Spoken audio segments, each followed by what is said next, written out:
Christopher Ashley, the Artistic Director of Lowe Playhouse, and we're proud to host this panel to address the controversy that was sparked by our page-to-stage production of The Nightingale. For those Playhouse audiences who have stayed after the show to listen, I welcome you.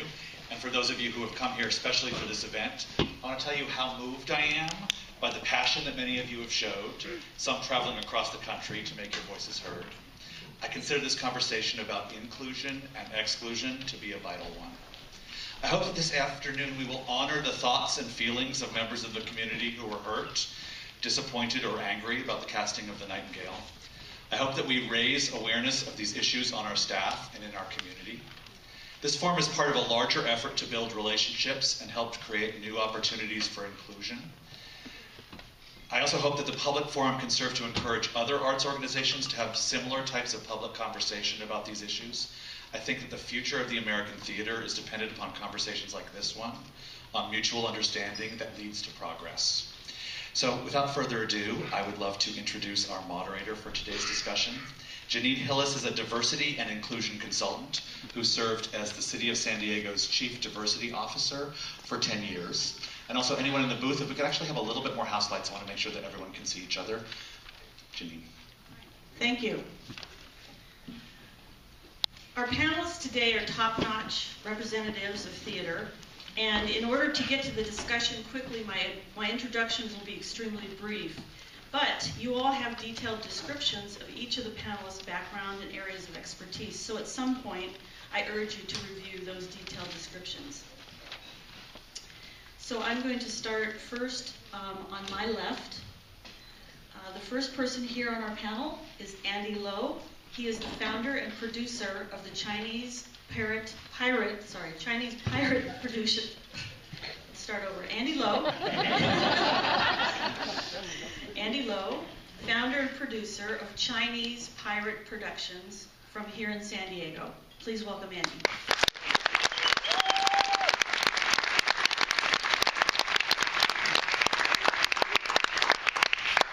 Our next two panelists are both representatives from the Asian American Performers Action Coalition, which is based in New York. First, we have Cindy Cheung, who is an actor. Please welcome Cindy.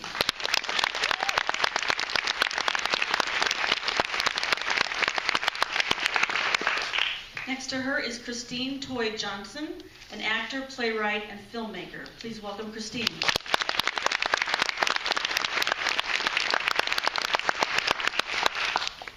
Next on our panel are members of the creative team.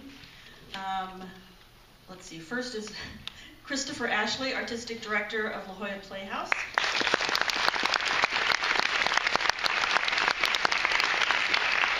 Next is Moises Kaufman, Director of the Nightingale production.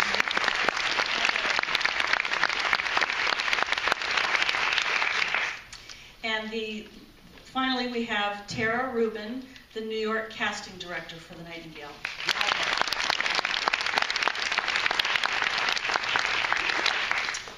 And so thank you for the panelists for being here, and I'd like to acknowledge those of you in the audience. Raise your hand if you're here because you're a member of the theater community here in San Diego. All right, great. And others of you are here because you're a member of the theater community from somewhere else outside of San Diego. Great. And some of you are here because you're a theater goer or an audience member who just appreciates theater. Thank you all for being here. In a minute, I'm going to review some ground rules so we can have a great educational conversation. But first, I want to let you know how this is going to work today. I'll ask some questions at the beginning of the panelists so we can hear their discussion. And after about halfway through, about 30 minutes, we will switch, and the audience, you the audience, will have the opportunity to ask some questions of the panel members. We need to end at approximately 5 p.m. so the stage hands can set up for the next show that needs to start shortly after that. So we're here to learn from each other. We hope that by listening to each other, we can reach a greater understanding. In the spirit of that greater understanding, here are some reminders that should help. First, listen for understanding versus listen to just prepare a response. Often that's what we do. So that means being patient and listening completely to what the person has to say. This isn't a debate, although we probably will have some strong opinions and likely have some strong differences. Next, treat each person's perspective as the truth for him or her. Number 3, be willing to accept that although you mean well, your actions can be hurtful to others. And this is true for every one of us in the room today. And in the spirit of relationship building, give others the benefit of the doubt. Many of us have experienced pain around this issue, and we are all here today to make things better in the future. And finally, there are many people here. We want to have a conversation, and we want to hear from as many people as possible. So please don't make speeches. Get to your point, and then leave more time for others to contribute. It's my job to intervene if I think that someone is going on, or if you've already made your point, and you're starting to repeat yourself. So raise your hand if you're ready to get started with this discussion, and use these reminders as guides for respectful communication. Everybody ready? Okay.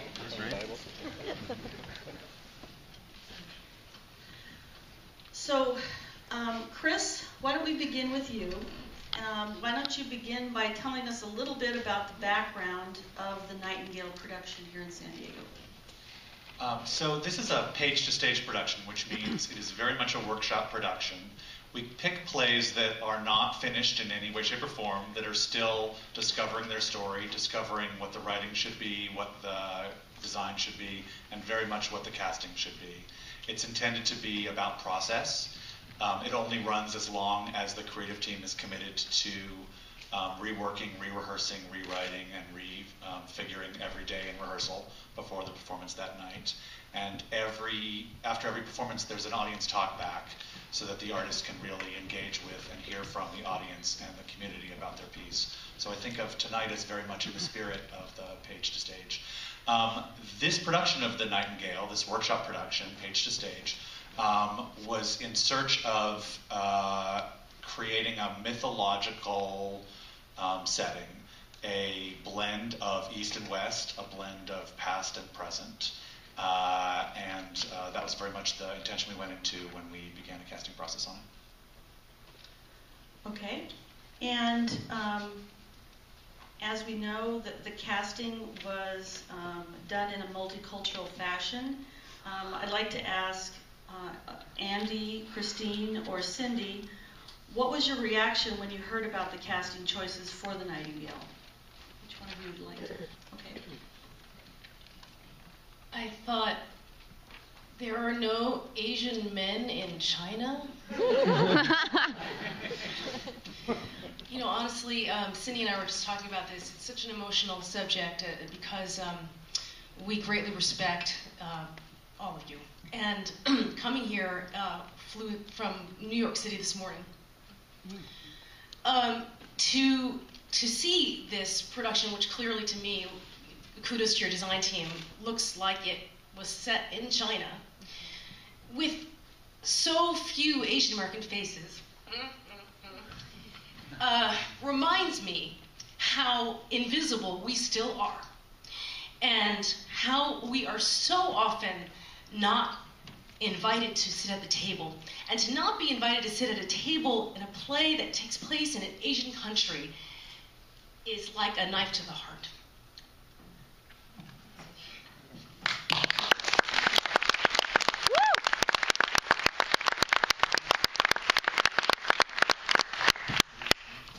My reaction when I first heard about the casting was dismay and disgust and confusion.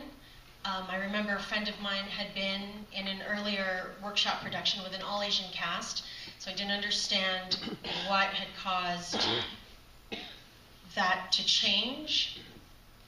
And it's hard to talk about right now. We've been thinking about this so much, but having just seen the show, I'm still kind of getting over the shock of seeing it and having so many people be okay with this. It was very disturbing.